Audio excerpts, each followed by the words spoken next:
Good afternoon. Right, being 10 to 4, it's already starting to settle in and get dark, so I better do this one. I've been doing it all day, but just getting onto it anyway.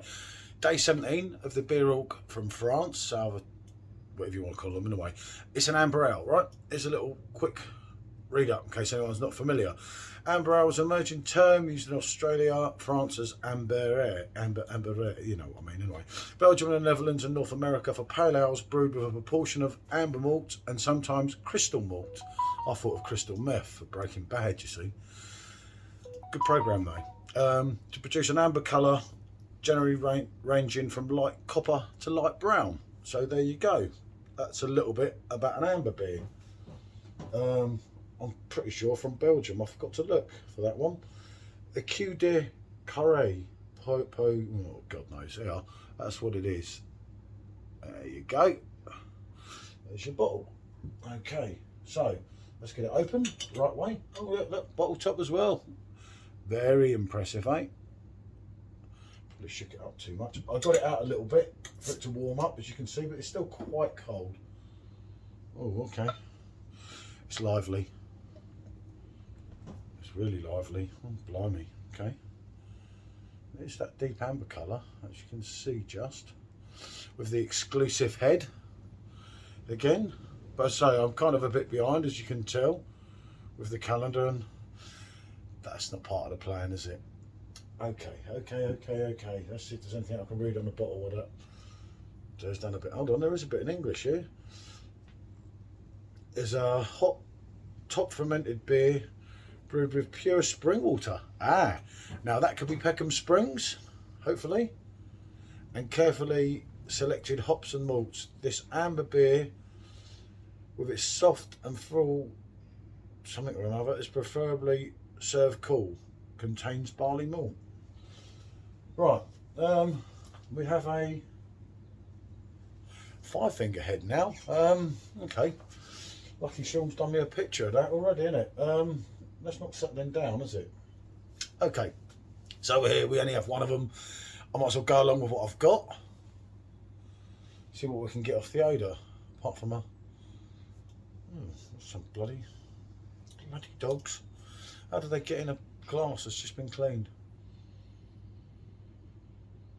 Yeah, now see, for me, I'm getting there. Maybe a slight fruit, a bit like your malts and your yeast.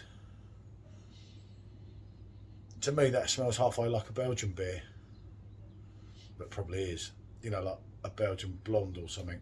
Obviously, as I've already said, they're fermented differently and brewed slightly differently.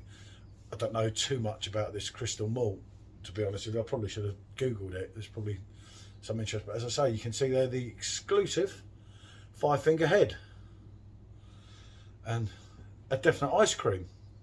Actually, maybe I'll get a shot just to show how good my pouring is, eh? God, this could be pour of the year here. No, I've done a few worse ones on the blade, if I'm honest. So here we go.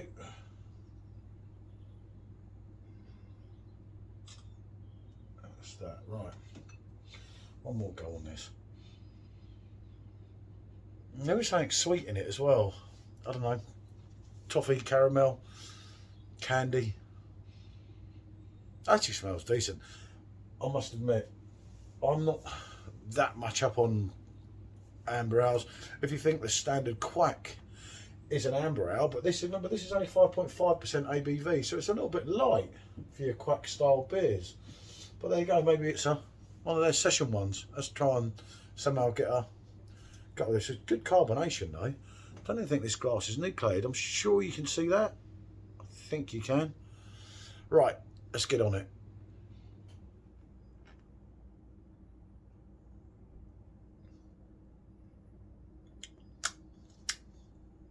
Oh yeah. Now that's got some go. It's got some lovely fruit coming through. It's also got a nice, oh dear, a nice malt element to it.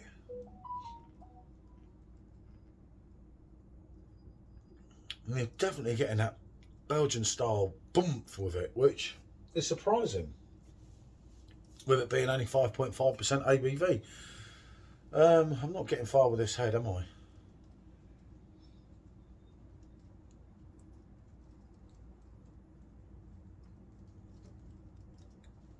It's a lovely sweetness as well. There's no bitterness, bad bitterness, and it's slight, but on the aftertaste, but a lovely, something sweet. That's nice, kind of like toffee.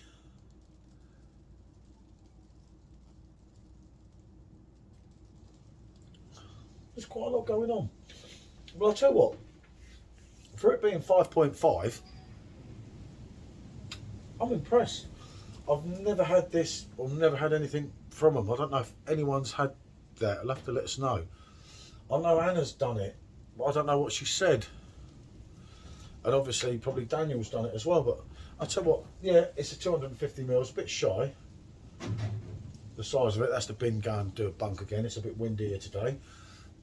But that's generally half decent, you know.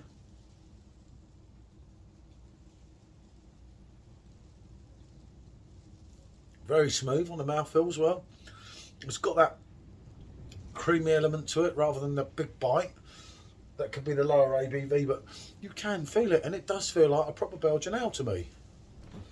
You know, if someone served that up to me and said it was a bomb beer, I wouldn't know any difference, to be honest with you. That's a definite yes. Yeah, that's decent. Right, where's the thing? What do we go on there? Actually, I'll tell you what, let's go on and rate my beer 7.5 out of 10. Because that's nice. I think you could get, it'd help if it poured nicer. I don't know why it's so lively. You know, you always think when you don't get that little bottom bit in, there could be something missing from the bottom, couldn't there? The flavour, but the only thing I find, when you get the bottom of them, they actually taste better. So, yeah, I think 7.5 is more than fair. Really nice on the palate. It really is. It has a lovely aftertaste. I think it's just about to start to rain. Maybe that's telling me bonjour time. Right, anyway, I got it done before it was too dark. What can I say? Feel free. Like, let us know. Bonjour.